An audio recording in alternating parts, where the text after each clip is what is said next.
Hi, kitty cats. I am Amethyst Herrick, your hostess for the Purple Podcast, a bi-weekly discussion from your friends at the Purple Pod Clan, exploring the intersection of identity and gender, sexuality and intimacy, and community and spirituality. This content right here is brought to you by the supporters of the Purple Pod Clan. If you're already a supporter, let me just first thank you so much for your ongoing support. Subscribers not only receive new content directly to their email inboxes, email? It's pretty high tech. You get it as soon as it publishes, but you're also able to interact with every contributor directly, and that includes me. And dang it, you do want to interact with me. So if you would like to support shows just like this one, as well as all the other podcasts, videos, and articles by our contributors, I hope you will consider subscribing using the links you're going to find down there on the show notes. Well, I am very, very excited to get another chance to interview the inimitable Storm Faerywolf. Hello, Storm. How are you? Hello. I'm wonderful. Thank you so much for having me back. Yes, I know. This is kind of ridiculous. We recorded something, it was like 2 or 3 months ago, I think now. And technical difficulties. Yeah, maybe I'll just stick a period there and do the rest of the introduction. But I'm so glad to be able to talk to you again. I will say that. Unless you've been living under a rock, you'll know very well Storm is an author, an educator, a Reiki master, also a warlock, and a magical ritualist. Storm is also the co-founder and chancellor of Modern Witch University. So, it's Pride Month, right? So let's talk about being queer in magic. It'll be fun. Yeah, especially now. It's so extra needed right now. Right. And this is why I'm so glad that I get the opportunity to record this, to release it during Pride Month, because, yeah, we really need it. I don't think it takes a lot of looking around to see how much we need it. But let me start with a good basic question. Although you've already answered it once. How did magic and spirituality inform your early years, your childhoods, any of that? Well, in terms of spirituality, I honestly kind of feel like, I don't know, I kind of came into this world almost kind of pre-installed with that software. Oh, that's great. I just, it was all, I was born in 71, so you think early 70s, that was also a time that was really rife with explorations of alternative spiritualities. A lot of Eastern philosophy was really coming on the main stage of, Western civilization in our culture. ESP, telepathy, all that kind of stuff. And so I was just surrounded by that. And to me, it was kind of the norm. Also my mother, who is an ex-Catholic, and she had literally left the Catholic Church when she was pregnant with me. I'm the oldest of her kids, and because she didn't want to raise her kids in that hypocrisy, right? So I lucked out. I was given more of a free space to explore, and so I don't know, just spirituality felt really at home for me. Sure. And I never really felt that spirituality necessarily had anything to do with religion, because we didn't have an established religion. Although my mother would have said that we were Christian, we weren't going to church really. It was off and on, and but magic was such a part of that time as well, because of course, just a couple decades earlier is when the modern Wiccan movement really started, right? With Gerald Gardner, writing that first book, Witchcraft Today. And, so I had those, like, I'm going to say they're silly, but they were so transformative. Those Time Life books on the paranormal. And it was like ghosts and UFOs. Yes, I remember those. All that stuff. And there was one on witchcraft, and I was always really drawn to witchcraft. And I think I shared with you, I've said this in many interviews, and I know people are probably sick of hearing it, but witchcraft for me started because I was a little boy watching reruns of Bewitched. And I loved Samantha. I loved Samantha season. I loved Endora. Come on, especially as I've gotten older, Endora all the way, Team Endora. Sabrina. I think Sabrina. No, Serena. What was her sister's? Her identical cousin. That's her identical cousin. I loved her. I loved Serena too.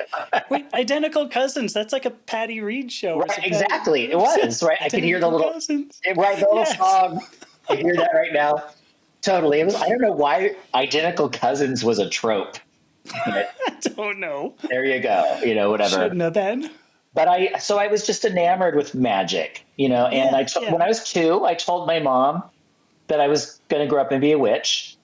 Cool. And she was basically just like, oh, okay, that's great. Go outside and play, whatever, like, what do you say? Just do it outside.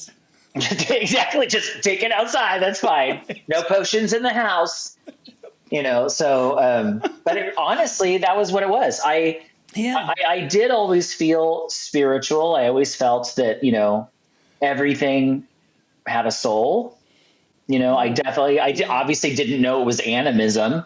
It was called animism at the time, but that was just my thing. And I remember lecturing adults. I remember there was I don't remember who he was, but he was like a friend of the family, and he came over for some event, and he did something like with a leaf of one of our potted plants. Like he tore a leaf off the plant, and I was so mad.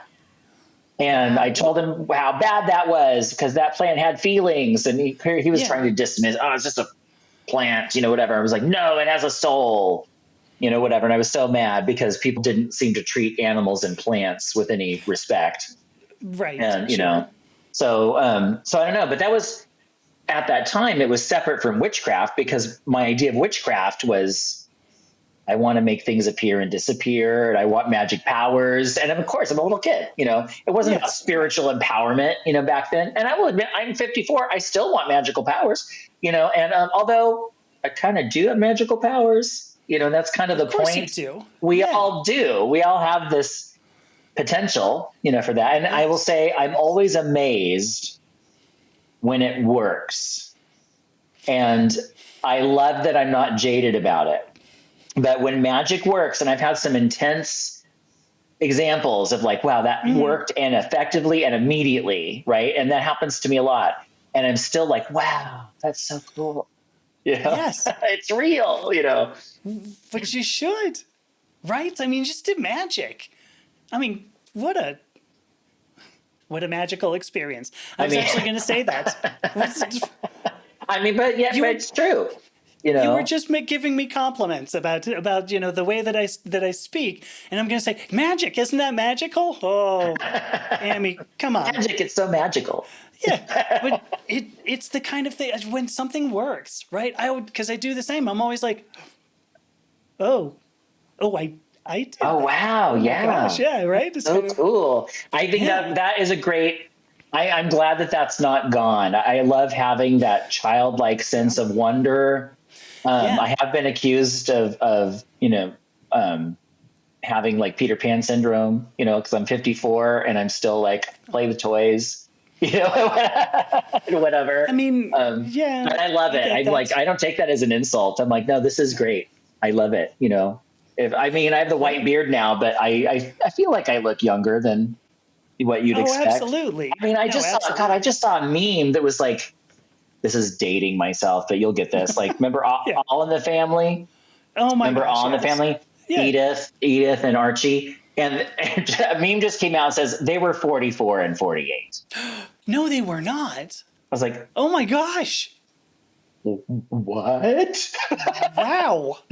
I would have thought Archie Bunker was in his 60s or something. Right, exactly. Wow. I don't know. So I guess we just have better skincare regimens today. I think that's what it is. Did back in the day. It's that. I'm not going to say because I'm any less hard drinking than Archie Bunker was. That's no. I certainly feel you. wasn't that. I'm half Irish, and I can put him down. But yeah, right. Yep, or throw him back. That's the phrase, right? Throw him back. Yeah, you're tossing or throwing. What is? It depends on the mood. And either they get in some there somehow, but. But now I feel like, the witchcraft keeps me young. Yeah. I think there's something to that. But this was also, you grew up in San Francisco, right? The San Francisco Bay Area. Not in San Francisco proper. That would drive me insane. Okay. I'm not a city person. But suburbs. Boring suburbs. That's been my lot in life. I still live Yeah. in the suburbs in the San Francisco Bay Area. But still a ridiculously accepting place, and it's ridiculously might sound a little pejorative, but a very accepting place, obviously. You know, Yeah, I mean, it's pretty much a liberal bubble. I mean, it's not, I've certainly had my life experiences of not being accepted, here I'm in the Bay sure. Area, of course, but people are surprised to hear that, when I've said before, oh yeah, I've been the target of anti-queer violence. I've Wow. been attacked. In I've San been chased. Francisco. Wow. Yes, absolutely. I mean, even in San Francisco proper, I mean, it's been a while Yeah. since I've been, but I remember walking down the Castro and seeing spray painted on the sidewalk, a gay man was bashed here.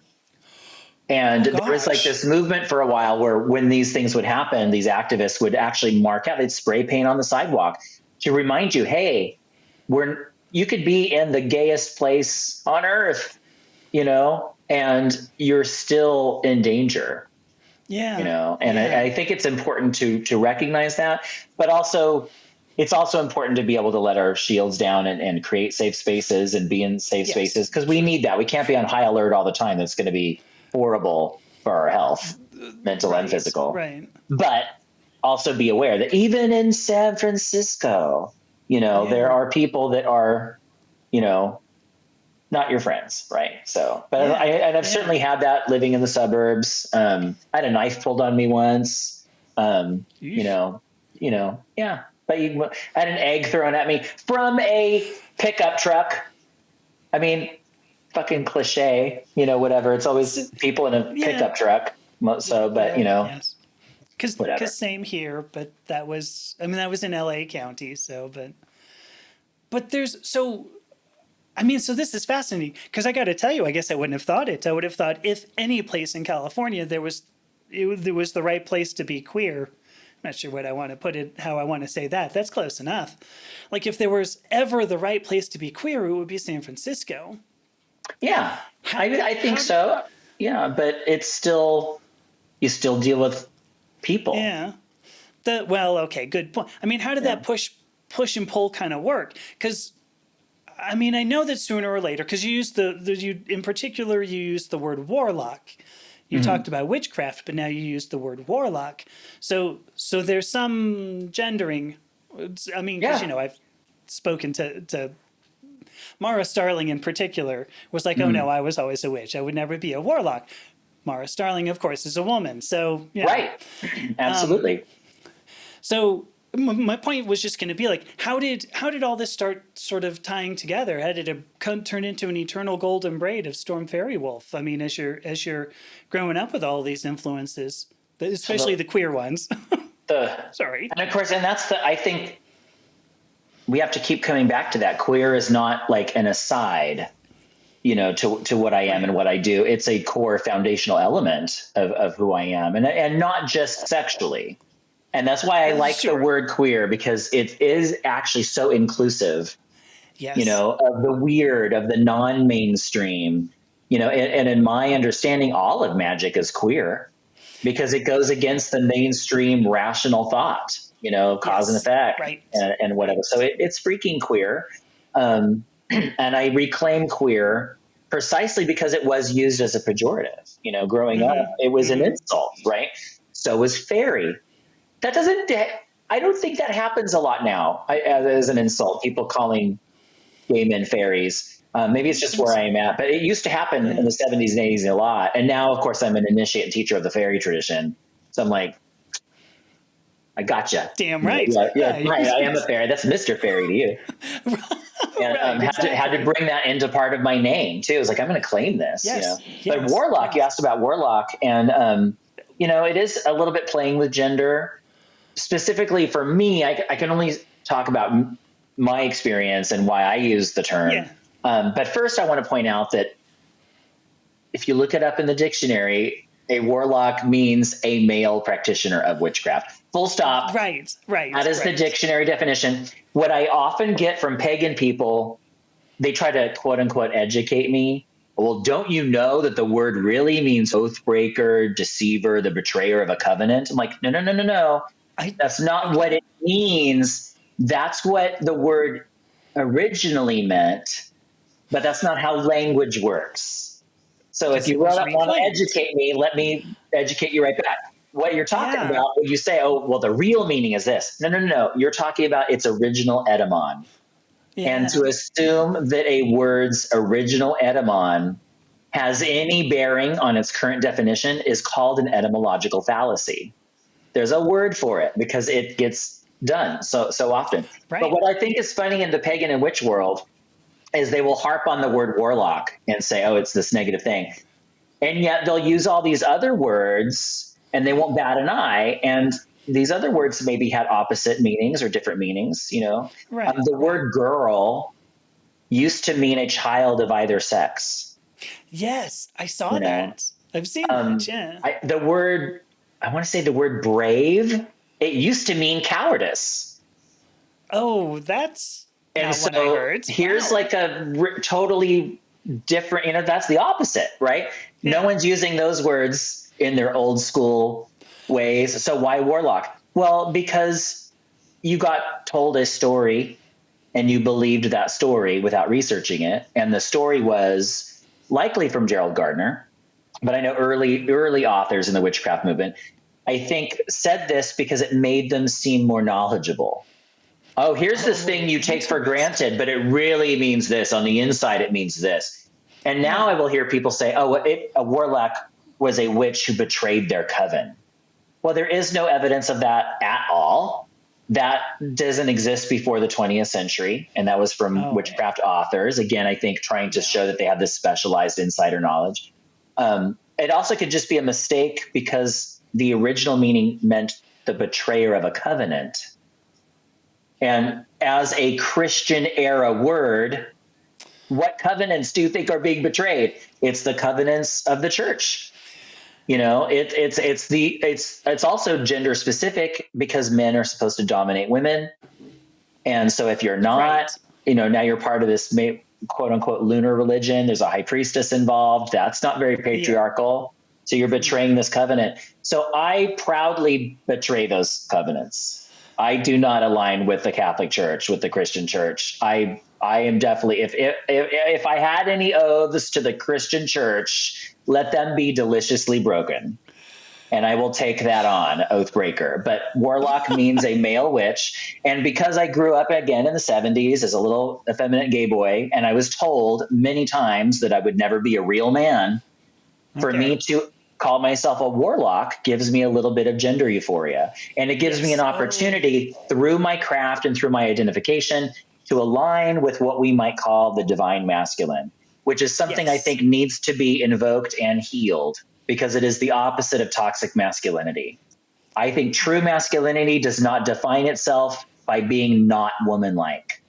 And that's something that is really inherent in our society today with toxic masculinity. All the definitions of masculinity are not woman, no homo, Right. Right. right? Right. And so warlock is about playing with that. And like, I can be whatever kind of man I want to be. I can be Yeah. soft at times. I can be hard at times. I can be ridiculous. I can be silly. I can be mad. I can be all those things. I contain multitudes. And for me, that's what warlock is about. It's about going against the grain, even the grain of the modern witchcraft movement. And I think Yeah. that's so important for witches. And I still think of myself as a witch. You know, I Okay. practice witchcraft, you know, but warlock specifically because I'm trying to challenge that status quo. And what could be more Yeah. queer than that? Nothing. That was a beautiful. The bit about betrayer of the covenants, turning it into a Catholic thing. It was a beautiful. I loved that. I'm going to remember that. I do. I mean, I got to figure out how I want to ask this too, because if you say to a Wiccan that there's, well, if you say to like a pretty strict Wiccan that some of the, you know what, I'm just going to come out and say this, like, you're not going to care, right? Let's just say it. But like, if you look at a lot of Wicca, I think it helps embody some of this toxic masculinity. Like, I think it actually almost tries to, I was like having a high priestess involved is almost an apology more than anything, because at the end of the day,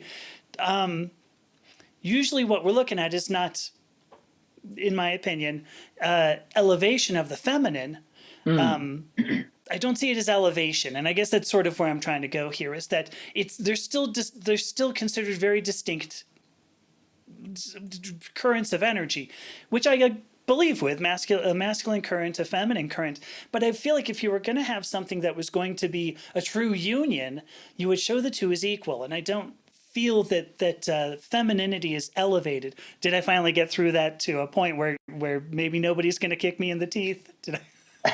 Well, I hear what you're saying, and there's, and I will say that's one of the reasons that I really love Anderson fairy tradition, which is something that obviously Yes. I'm initiated into.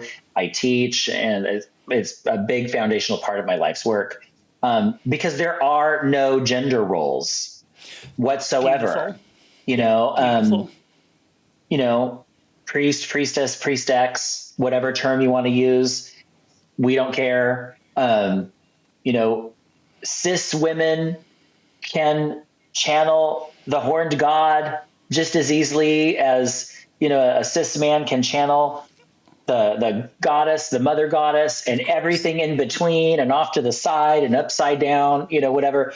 We don't care, because gender roles are freaking stupid.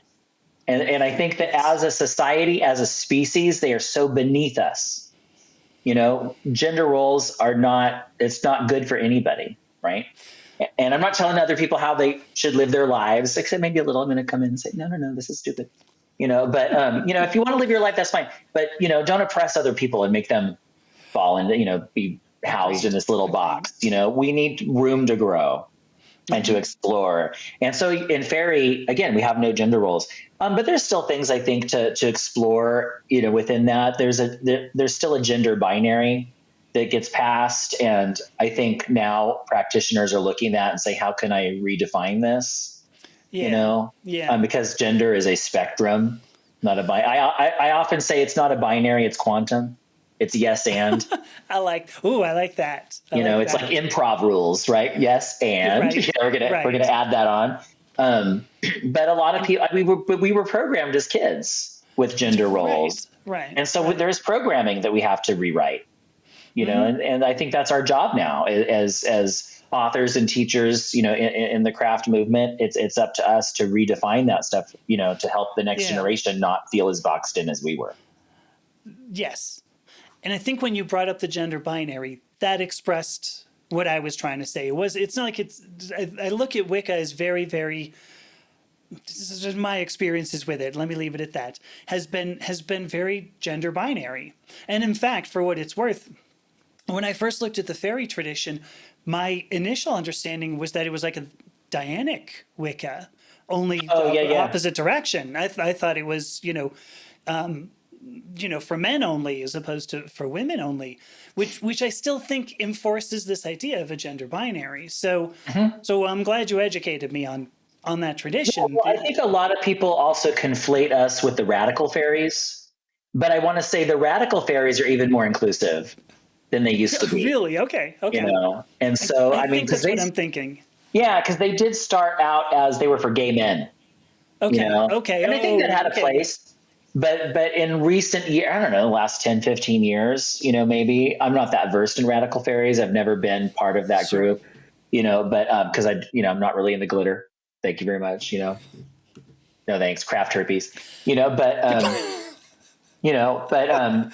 even they are more inclusive, now than they used to be, because, they realized, hey, we can still have our private men's only circles if you want that. And I think there's something to be gained from that. But as a public organization, a public movement, I kind of feel like, well, we have so many different types of people on this planet, and we need spaces to encourage us to come together, and not despite our differences, but to honor our differences and be able to weave them together. We become stronger as a society when we embrace diversity. I'm with you. So that brings up a great question, or it's a question that just occurred to me. Maybe it's great. Let me ask it. Because a lot of what we see in Western magical tradition, and I even alluded to it, the idea of a masculine current or the idea of a feminine current, is that magic occurs as a union of two disparate streams. But if you have a fairy tradition that really has no gender roles, how does that end up Like, how's that work? Do we have to have polarity in magic for it to work? Well, I know that our late founder, Victor Anderson, went on record as saying there's too much polarity in the craft. That he didn't really find Beautiful. that wasn't something that he found to be that valued. But also, I think we need to look at what are our examples of polarity, because usually it's sex, and that is not a good example of polarity. I mean, on a symbolic level, sure, but people, I think, forget that this is just a model. This is just a map, and the map is not the territory. And so, and I often see, like, if you're looking at, like, just, again, male and female, right? They're not opposite sex. They're not opposing. They are complementary forces. And yet when you get down to it, there's very little that's different. I get uncomfortable a little when we talk about, goddesses and gods. And that they seem to be in separate camps. And I'm like, right. That's how we're perceiving them. Why can't a goddess come to you in male form? And I'll tell you, that happens all the time in fairy tradition. Okay. And so this cross-gender thing, they're kind of showing you that, like, gender is like a paint box, that they use in order to express.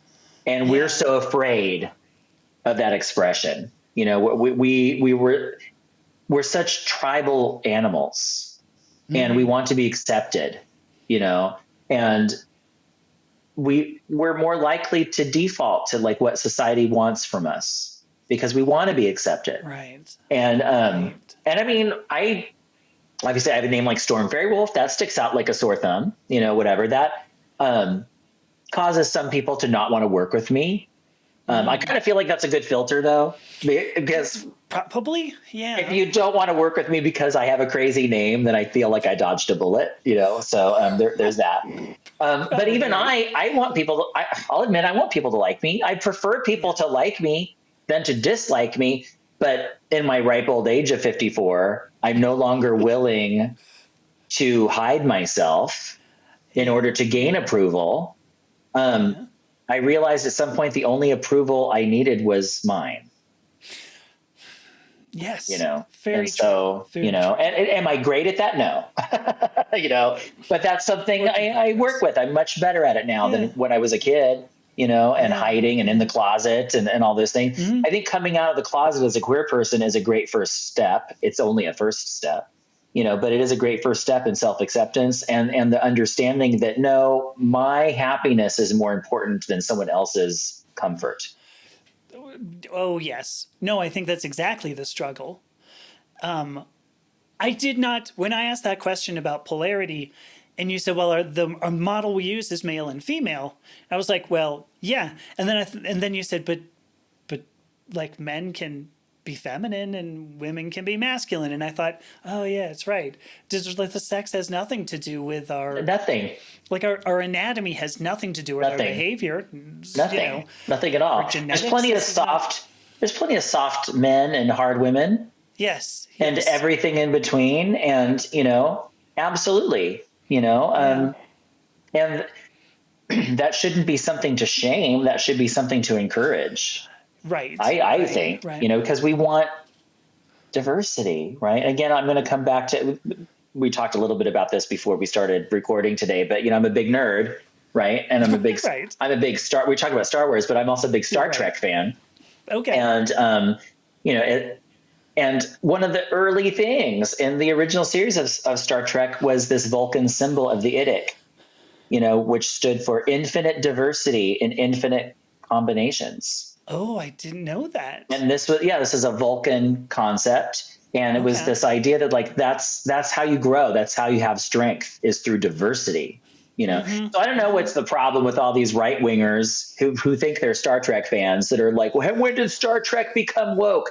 1966 when it started, sir. Yeah, right. Just go look at the writings of Gene Roddenberry. It was pretty freaking woke before that was a common term amongst white people. So absolutely. Well, that was Gene Roddenberry. I mean, that was a different kind of guy, no doubt. Yeah. Not perfect. There's always some groaners when they talk about some of the stuff that he tried to pull off that was also very sexist. Because that was just he was a white dude at the time, whatever. And he was in his, thing, but certainly progressive for the time, Oh my gosh, yes. my goodness. Yes. Yeah. Yes, for sure. So I had a question that I was going to ask you, because I was going to ask, well, I mean, I wondered about polarity and the way that it affected magic and spirituality. But I've come to believe that it's diversity or even liminality that provides the the oomph behind magic. Yeah, I agree with that. I think that's what you've been saying, that the more diverse sources of building up what you're doing, the better. And it's funny, we see this everywhere, and I guess I don't know why. Once again, I'm going back apparently to my childhood, because I'm thinking, no, man, woman, male, female, two poles, that's it. And I mean, I don't know, I just had this insight where I'm like, why would that make any sense whatsoever? It should never have made sense, because you don't. I mean, anyway, I'm not going to talk. That's also just that's not even necessarily how nature works. It does. I mean, we look at this like, oh, male and female. Okay, so for sexual reproduction in mammals, okay. Well, plants. Is my witchcraft, does it have to follow a model of reproduction? I don't understand why. No, I'm not trying to create a kid. I'm trying to cast a money spell. This is like, those are different things, whatever. And I mean, if it works for you, and here's, I will assume that for the majority of heterosexual, cisgender Wiccans, that model works for them because it speaks to them where they're at. Right. And so that's a good magic for you. That is not a good magic for me. That does not speak to me and where I'm at. I'm not here to say that my queer magic is more powerful. It's certainly more sparkly, and I think it's a lot more fun. But, you do you. You do you, boo. Whatever. But for years, I would hear people say, well, you can't do it that way. It must be. You have to have this male-female working partnership. Even that whole thing in Wicca, which I actually love, the whole, you get the chalice and the blade. And the blade, you just send the blade into the... Yeah, and I actually love that because I don't gender it. For me, it's... I say that the blade is the lover and the chalice is the beloved. Oh, my gosh. And perfect. Yes. This is just... And so now anybody can connect to that. Yes, it's about giving love and receiving love. And, yes, beautiful. And we're embodying both parts. That's within us. We are the lover and the beloved. And I feel like do that and read some Rumi and you got it. I love that. But it doesn't need to be, this is the divine penis now inserting into the divine vagina. Like, okay, if that works for you, sure. But that's not working for me. Right. Okay. Right. And so my magic needs to speak to me. And that's why I'm a big proponent of we each need to create our own queer craft. And that was part of what my book, The Satyr's Kiss, was attempting. Okay. I don't know if it succeeded or not. I'll have to let other people tell me, but that was what it was attempting, was to say we need to center our own queer experiences in our spirituality, not apologetically. We're not queer off to the side. We're not like witches first and then queer second. No, we are queer witches. And if that means our ritual structure might be a little different, then so be it. We need things that are going to speak to us in our life experiences. Right. We do. You had mentioned we were creatures of habit. You didn't say it quite like that, but that is true. I mean, and so like the part of the reason why I think people go, oh, well, you can't change these rituals is because I guess we don't really know where the power comes from. Like, what is the power of this ritual? If you think it's the words and the actions, then you wouldn't want to change it. You could do it right or you could do it wrong. But if you see it, as you're saying, as tools for your own craft, like, Yeah. And I see them specifically as like artistic tools, this is something when I wrote, my first book for Llewellyn, Betwixt and Between, which is my my primer on Anderson Faery.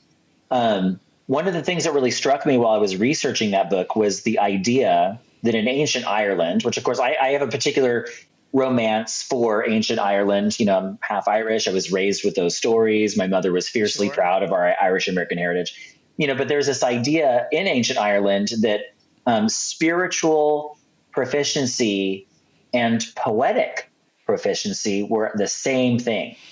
Sure. And so if you had this poetic talent, that was a spiritual talent. You were plugged in to the, you know, we'll say higher octaves, if you will, you know, of a spiritual vibration. And that is something I feel really strongly about. You know, we tap into the creative. And so when I'm doing my magic, it is art, you know, and sometimes it will become literal art. You know, I will work on, and I have some on my website if people want to look, but I have art prints that I will sell of images that I've done working with spirits. And that's a big way on how I work with these spirits and kind of bring them through and kind of solidify my relationship with them, as I will do an art piece and I'll let them speak to me and I'll go into trance and I'll be with my medium, you know, sometimes Photoshop, I've done some painting, you know, whatever. And I'm kind of all over the map, you know, with it. But that is how I connect, is through these artistic, you know, methodologies. Singing too is another thing. You know, it's so annoying for me. I'll be like in the bathtub or the shower and I will get these tunes and I'm like, oh my God, I'm not going to remember this. I need to so usually I have to have like my Apple Watch or my, you know, iPhone nearby, voice recorder, blah, blah, blah. I'm gonna, you know, sing my silly little tune, you know, into it, you know, but where we tap into the creative flow and that, you know, it's artistic, it's creative, and it's spiritual all at once, you know? Yeah. I think that's amazing. It's funny you said I'm kind of all over you said with your magic you're kind of all over the map, and I was going to say I think your whole life's kind of all over the map, and that's what's so beautiful about it. Oh, well, I appreciate that. Beautiful. I appreciate that. It's also ADHD, but you know there's a little of that. That's a wonderful thing. I want to return to one thing you said, because you said it's not just male and female, because I'm not trying to make a child. And it reminded me of a conversation that I had with somebody recently where we kind of came to the idea that we go, why do we bother classifying anything by sex? Because for the most part, and maybe you've noticed, for the most part, we're not engaged in acts of reproduction. Like most of our lives are not, like for what it's worth, right now, I am not engaged in an act of reproduction. It's true. It's true. I know you can't really tell, but it's true. I don't know what's going on under the desk. Yeah. That still would not have been an act of reproduction, I think. But it's a great question. You know, why would we focus on something that's centered only on reproduction when you're trying to live the rest of your life, and most of our life is not making children. So I mean it was such a big, unless you're Mormon, I guess a Catholic still, you know, but right. I don't know. Every sperm is sacred, so that song is going to be in my head. I know it. Oh my goodness. I'm sorry.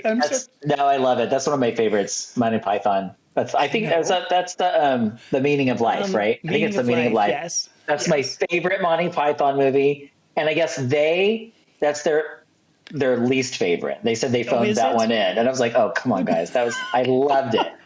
I loved it. I think mine's The Life of Brian, for what it's worth. I love that. I mean, I love them all. Irreverence. Well, yes. Yeah, there's something about Wallace Wadowicz that I just can't get over. Wallace Wadowicz. Oh gosh. Let me ask something else. Talk about all over the map, right? I told you. Yeah. Oh my goodness. No, I know. Well, I mean, at the beginning, I'm like, I'm just going to ask one question and it's going to go elsewhere. So it doesn't make a difference, right? What questions do I have? I'm the king of tangents. So no, it's a wonderful, I mean, you know, it's still a good conversation. It's only a good conversation, I think, when you ask a question and somebody goes, yeah, and that reminds me of something entirely different. So let me tell you about, you know, I'm not going to answer your question, but let me talk about this other thing. All right. Well, that may not be the best point, but Hopefully I didn't do that. I don't know, but no, no, no, hopefully no, no. hopefully I'm on topic. Right. So Pride Month at this point, right? Pride Month, it's hard to define what Pride Month's about, right? I mean, some people go, well, why should you be proud to be like queer? Because to my mind, it's just who I am. Like I can't be. It's like having like being born with sort of greenish eyes or being born with purple hair, right? Right, being born with it. Pretend, just go along with me. Okay? I'm with Thanks. it. I'm a Boimler fan. So I don't know.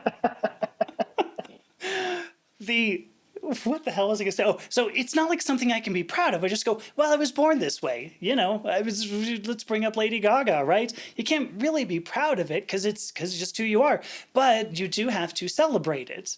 And I think that's what Pride Month is about. You can be proud of it. You can be proud of it. And I think that's the point is that we have to understand that we need to be proud of it. I think the pride that I feel is that, look, I made it this far. Because look at what's going on around us. Exactly. Not hard, not easy to live every day. We were talking before about the queer stereotype of the gays walking fast. I think this is before we started recording. Right. Right. And I'm always whenever I'm walking with people, they're always like, Storm, slow down. Whatever. I'm like, oh, okay. I thought it was just me. But then I see all these memes now about the gays, they walk so fast. And now it's like a cliche, and then I saw another meme where it's just like, what, slow down. Do you think you're being hunted?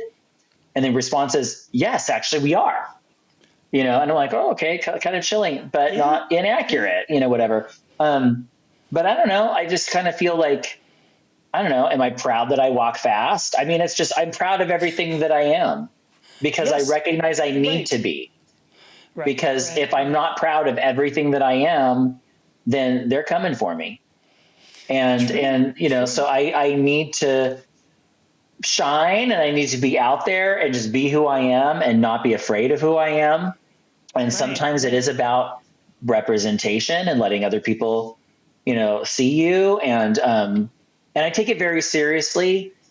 Here I am giving interviews and whatever, and other people are going to be listening to me. And I always want to represent, for those people who maybe are growing up in a small Midwestern town and they don't feel like they have anywhere to turn and they feel so horrible about themselves and their sexuality. And I just want to be maybe that light for a moment that reminds somebody that, hey, there is the possibility of happiness and pride and connection. Right. When I was growing up, I mean, the stereotype of queer men specifically, because of course they didn't talk about women, No. Silly things off to the side. No, we're only talking about men or the not real men, as they were often described. Right. And so, but we were always given these images of gay men just living tragic lives. They had no lasting relationships. They would die of drug overdoses and, in the gutter. And that was all we saw. And so growing up, that's what I was told a gay man was. And so, of course, I didn't want to be that, and then recognizing that that's a freaking lie, that's literal propaganda that's trying to keep people down. And, so I think it's really important to see gay people who are happy, and in thriving relationships. My husband and I have been together for 32 years. Wow. Holy cats. We're in a poly relationship. Our boyfriend, Devin, has been with us for going on 16 years this October. And then Matt, our partner, Matt, has been with us for 4 years, and so, I mean, my parents were married for 12 years, and, kind of makes you think. I was like, well, my relationship is more than doubled that. Yeah. So clearly it's stronger. So, and so, but I believed that as a child that we don't have these connections and, it was just a lie. So I think it's really important, for queer people to be public if they feel comfortable doing so. I'm not saying, everyone needs to be out of the closet, right? That is a personal decision based on where you are at physically, spiritually, with your family unit and everything, because for some people it is not safe to come out of the closet, but Absolutely. I grew up in the San Francisco Bay Area. It's a safer place, for that to happen. And so here I am, so I'm going to use that particular privilege to my advantage and hopefully to the advantage of other people around me. But I mentioned to you before we started recording, I recently got a message from somebody that told me that years ago on MySpace, we used to chat about being queer and spiritual. And I shared with him an exercise that my husband Chaz and I wrote together called the Amethyst Pentacle, which is all about looking at different stages in queer lives and seeing them as divine moments of growth. And I didn't think anything of it. I just shared my stuff with him. We lost contact. He just messages me like a week ago and says, I don't know if you remember me, but we used to chat. And of course I don't remember this person because it was so long ago. I'd like to say that was a lot of weed ago, so I don't know. But he said, you talking to me and kind of holding that space for me is the reason I didn't unalive myself. Yeah. And I burst into tears. Oh, so powerful. It was so powerful. I'm so glad that he's still around, but also I'm like, wow, I had no idea.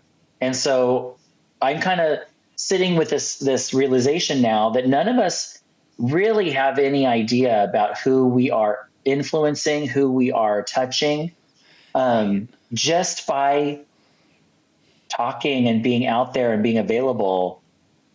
Sometimes that's what somebody needs to not unalive themselves. Yeah. And I never would have thought that was true. I always just kind of feel like, oh, these are the things I'm into and my silly little magic and, whatever, I'm going to talk about it.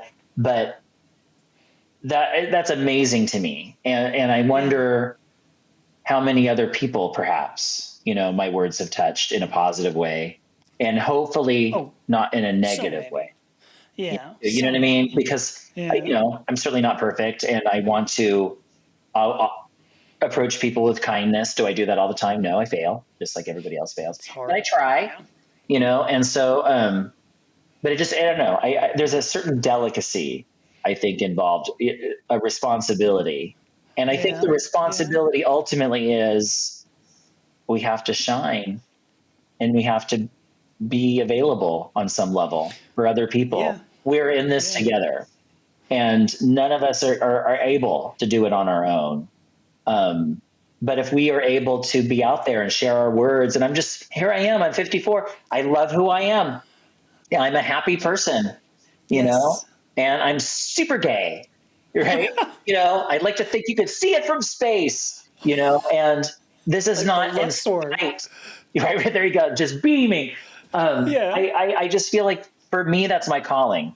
My calling is to be out there, to say my piece. I'm always going to fight for the underdog.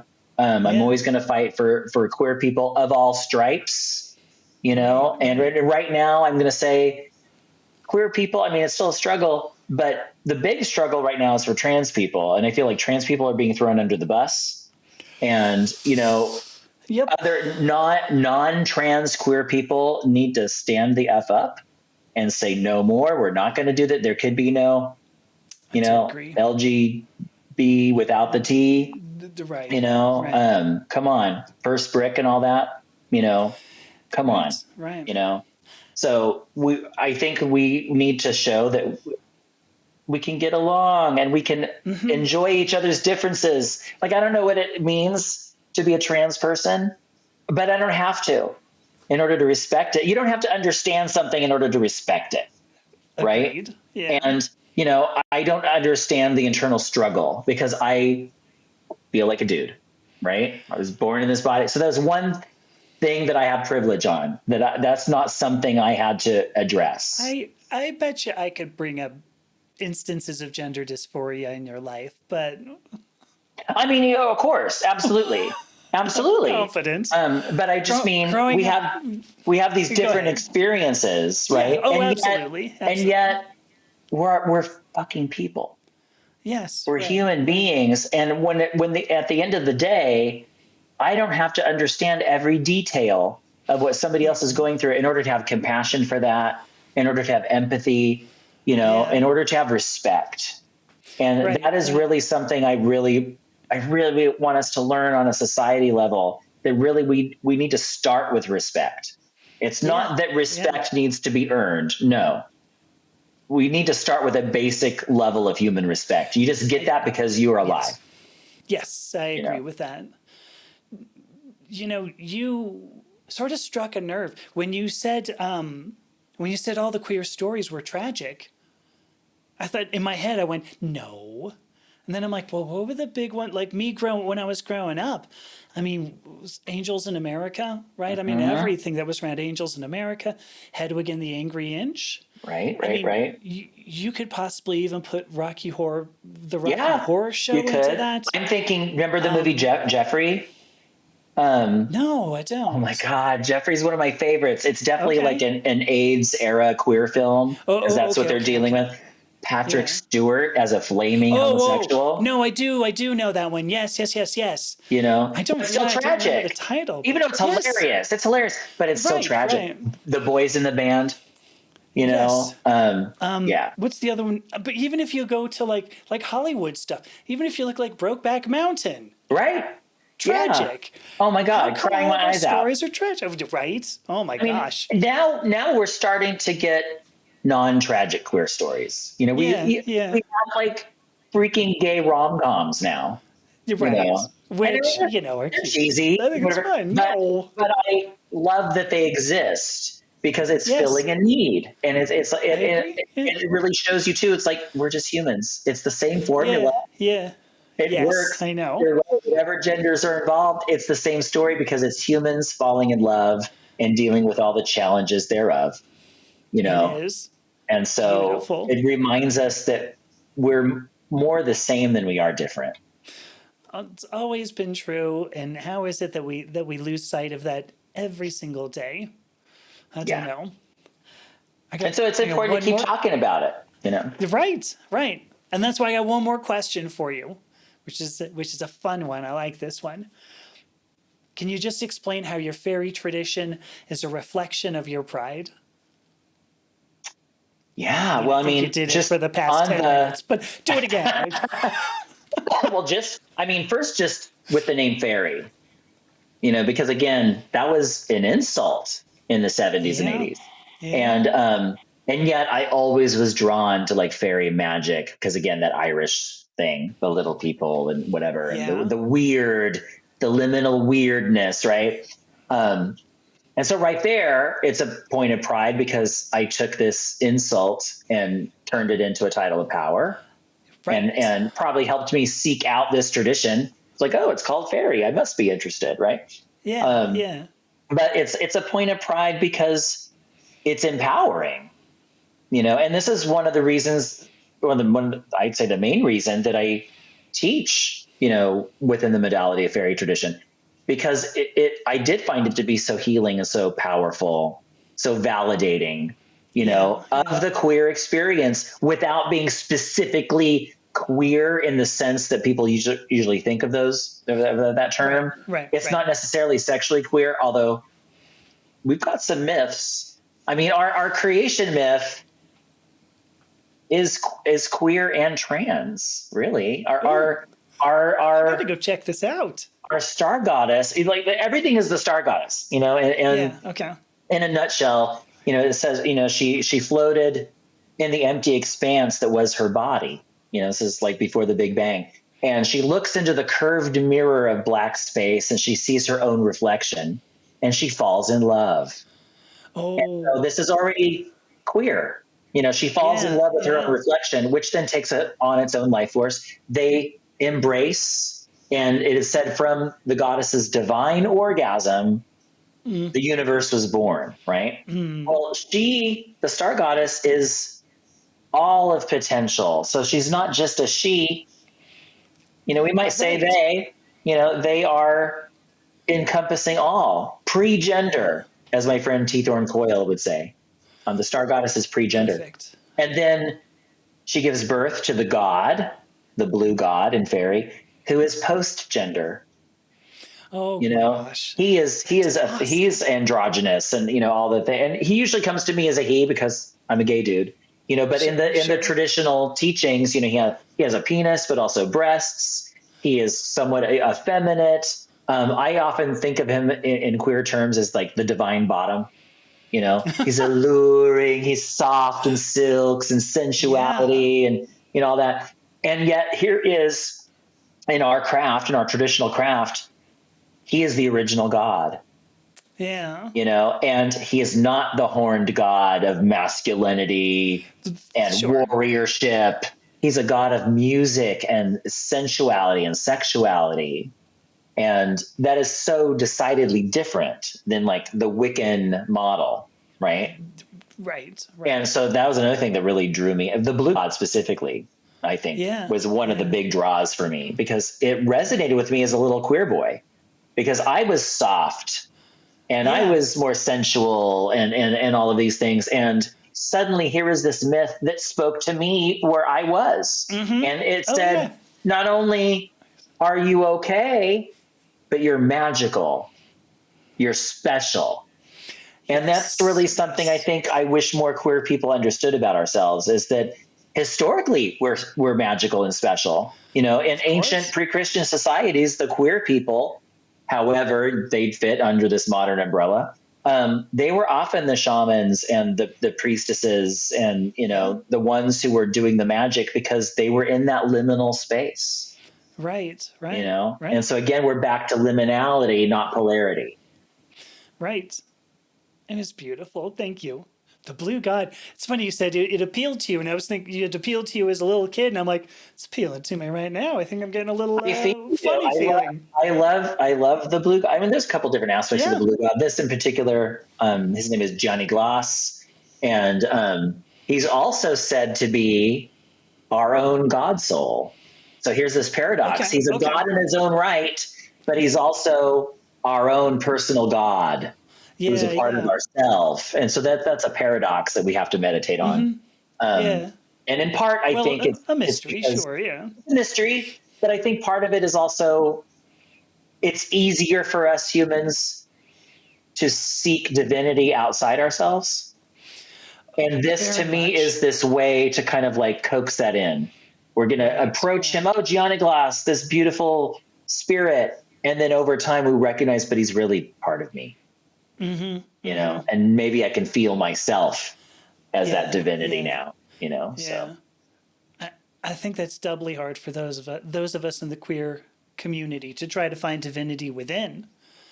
I mean, I think that's hard for everybody, but ours is especially problematic because we've been programmed for so long that we're not spiritual, God, we're like demonic at best. And some of these, things. And so there's a lot to unlearn, it's a lot to recognize that we were victims of this damaging propaganda and we have to rewrite that programming. But witchcraft is a great way to do that. I find that witchcraft and ritual is a great way to invoke that neuroplasticity, and we can start to rewrite some of those outdated patterns. Well, this is what you do. I mean, this is why I'm talking to you, because this is what you do. I'm so glad you do this because it's so necessary for this universe. So necessary. We're running low on time. It sucks. I guess, can I just ask you, how do we find Storm Faerywolf on the internet? Well, I'm pretty easy to find on the internet. I have a website. Faerywolf.com. That's Faery, wolf.com. And then from there, you can find all my social media presences. If you go to my FAQ on my website, it tells you which ones I'm on and which ones I'm not, so who knows? But I'm definitely on Blue Sky. That's kind of my favorite right now. I'm still on Facebook and Instagram, even though I can't stand their parent company, but it's kind of a necessary evil since I am self-employed, You know, this is, Right. I don't have a regular corporate job. I only have witchcraft, you know, so Right. I gotta self promote. But you can find me for faerywolf.com, and that'll take you to all the other places. We have an online store where we sell magical goods, divination things. That's daturatrading.com. But you can find us also at Modern Witch University, where we teach classes, including our Black Rose Witchcraft online course. And I'm sure there's other things I'm forgetting. I have a 30 episode podcast called Witch Power Daily, where I have guided meditations and spells and rituals to help people build a strong foundational magical practice. So there's a lot of things going out there. I write for The Wild Hunt, Right. pagan news website. I also write for Horns magazine, which is for queer occultists. It's kind of sexy. It's kind of spicy. Oh, you know, I will have to look at that. I don't know that one. Yeah, it's it's very male centered. There's usually, there's like, you know, I'm not going to say it's porn, which is fine. I love porn as much as the next gay dude, but sure. you know, this is more artistic. Like the fabulous photographer Alan Spires, you know, has now joined, and so he's doing a lot of photo shoots, you know, for the magazine. Really beautiful stuff. Yeah, they're and his partner Jeff Cullen, that they do a lot of really good stuff, you know, for queer magic and sexuality, you know, and I think that's so important. Just really because sexuality has been weaponized against us for so long. Of course. And I think it's necessary for us to claim our sexuality and wear it as pride. And so that's why I'm a fan of, you know, letting your kink flag fly, you know, for like queer pride events and everything. You know, people keep complaining, oh, it's not family friendly. It's not supposed to be family friendly. You know, you kind of assured we would not be family friendly by, you know, condemning us with our sexuality. So now we're going to wear our sexuality on our sleeves, and we're just going to be out there, and you can deal with it. Exactly. And you can deal with it. Completely. Sorry, again, tangent. No, I loved it. Let's see. So this is going to, I'm trying to think of the date here. So this is going to publish in like 3 days. So this is the 27th, right? The 27th of June, which will be the last podcast that I'll be publishing in June for Pride Month. So I do want to say, first of all, Storm, I'm honored that you are the last podcast in Pride Month. Happy Pride Month. Let me say Happy Pride Month. Yeah. Yes, absolutely. Happy Pride, happy Wrath, queer Wrath Month. There you go. There you go. It is always an honor and a pleasure to spend time with you. I cannot thank you enough for this gift of your time that you gave, not just me, to everybody listening. It's too kind. Thank you so much. My pleasure. Absolutely. Thank you for having me back. Oh, of course. Oh, it would have been ridiculous of me. I would have been a fool to, when I'm like, hey, you want to talk again? And you're like, yeah, sure. I was like, oh, yes. I was so excited. But anyway, I guess I'll say thank you. I guess I should shut it down. So I will say thank you to everybody listening as well. I am Amethyst Herrick. You've been listening to the Purple Podcast. I was here with Storm Faerywolf, where we talked about the fairy tradition, gender and sexuality and magic, and of course, flying your kink flag. Make sure you fly your kink flag. So thank you, everybody.